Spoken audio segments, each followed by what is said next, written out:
Okay, so we are going to do rate of change. And so we have rate of change equals change in cost, which is the direct variable, and the change in number of days. So in this case, it's change in cost over change in number of days, and this is the independent variable. So suppose you are renting a computer and it has number of days. For one day, it is $60. 2 days, it is $75. Day 3 is $90. Day 4 is $105. Day 5 is $120.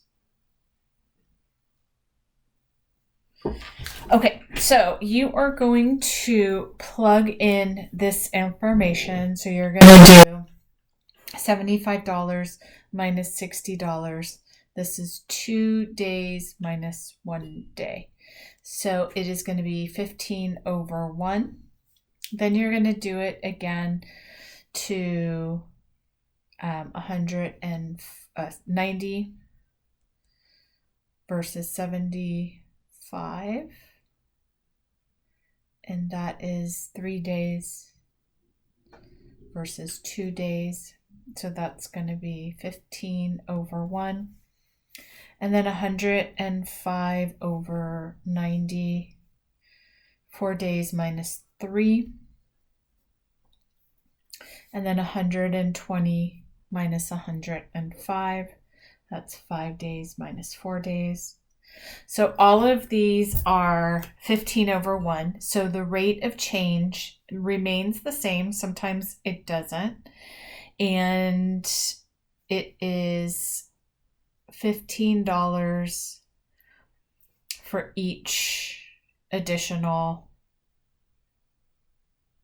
day.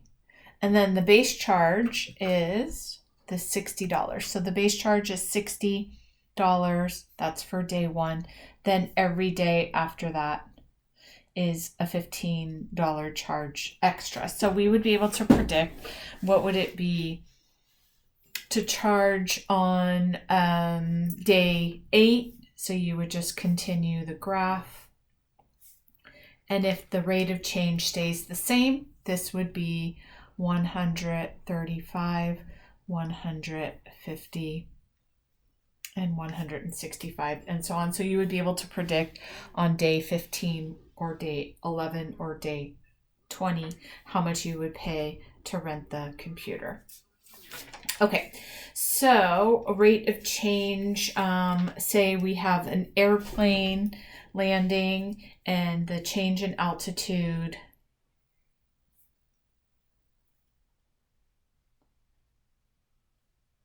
is our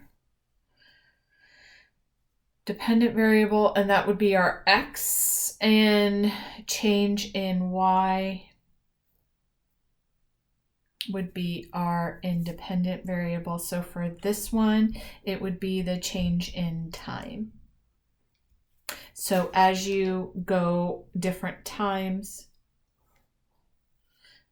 this is 60 seconds, this is 120, this is 180, this is 0 altitude, 1,000 feet, 2,000 feet. So we would be able to use 2 points and determine what our rate of change is. And this is the relationship that you have between two quantities that change,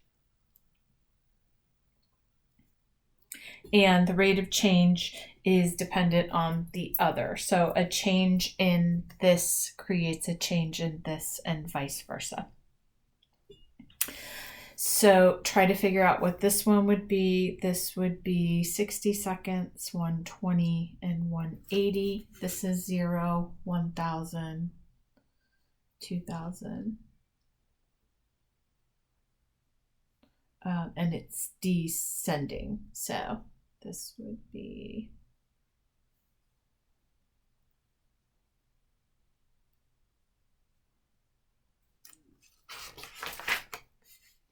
okay. So slope is vertical change equals the rise, that's up or down, over the horizontal change, which is the run, and that is over in whatever direction.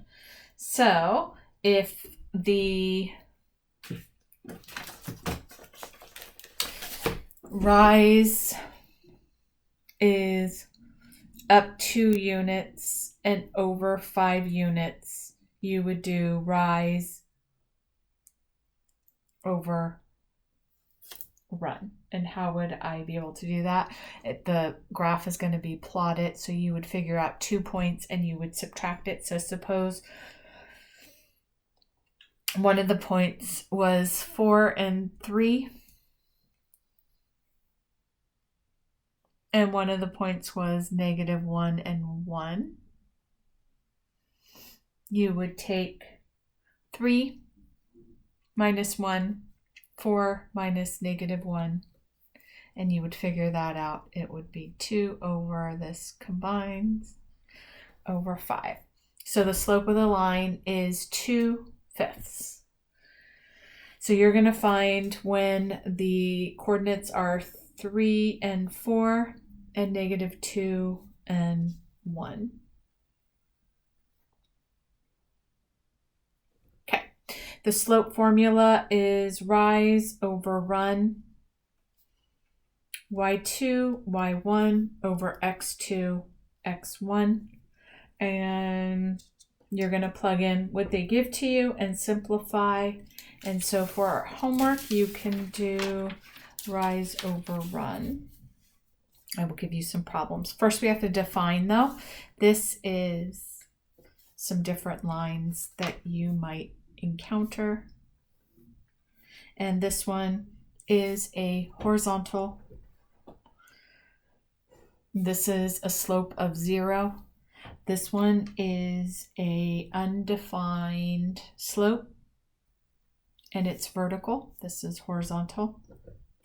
This one is a line with a positive slope, and it slants upward from left to right. This one is a downward or negative slope, and it goes down from left to right. So as you're reading it, the left side is higher than the right side. So I will give you some of those to do, and we'll do 3, 2, 5, and 6, 5, 6, 3, and 2, 4, 8, 8, and 11, -4, and 4, and 2, and -5. Okay, so we are going to solve some equations, and our equations are going to be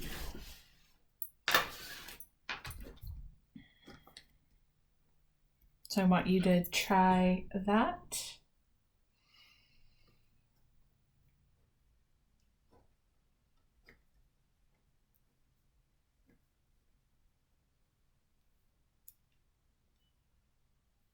Oops, 5.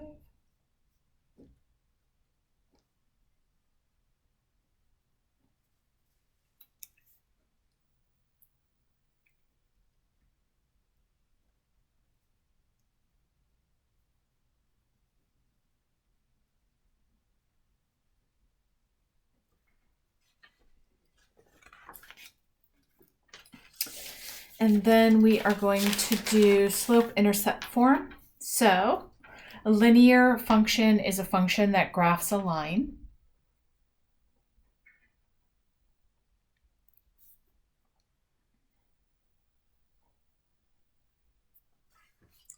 And we're going to go with 2 points on the line are 0 and 1 and 2 and 3. So the slope is 1 minus negative 3, 0 over 2. So we solve that.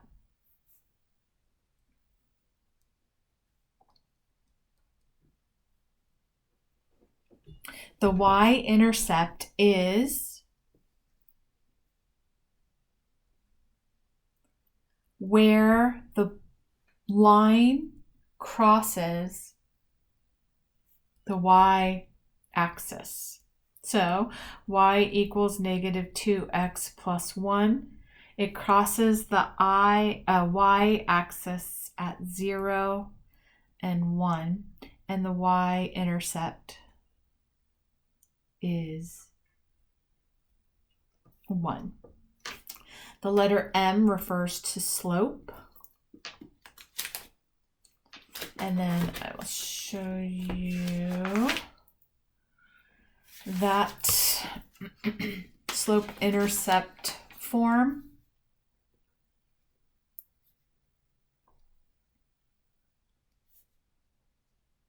Is y equals mx plus b.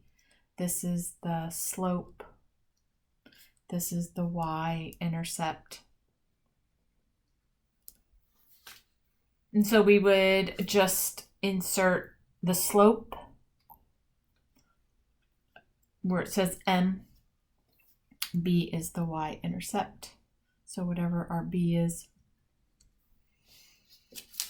So if the slope is 3,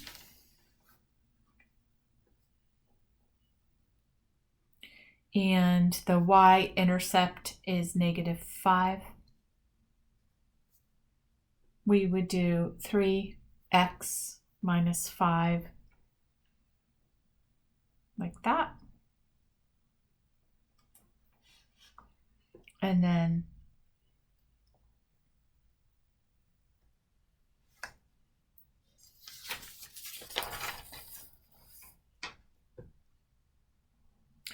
we can do, sorry, I'm just trying to find another one.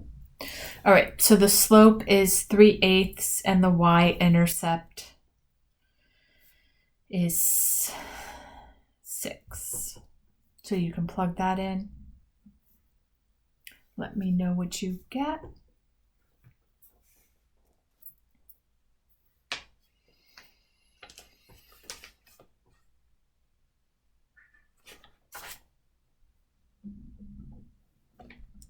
And then we're going to solve to find the slope and the y-intercept for these equations.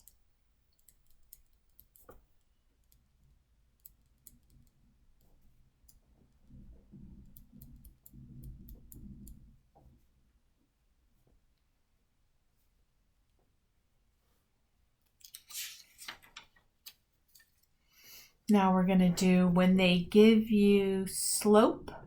So m equals 2/9 and b equals 3. So you're going to solve for that one. M slope equals 0 and b equals 1. M equals 0.3 and b equals 4. And m equals negative 1/5 and b equals negative 2/5.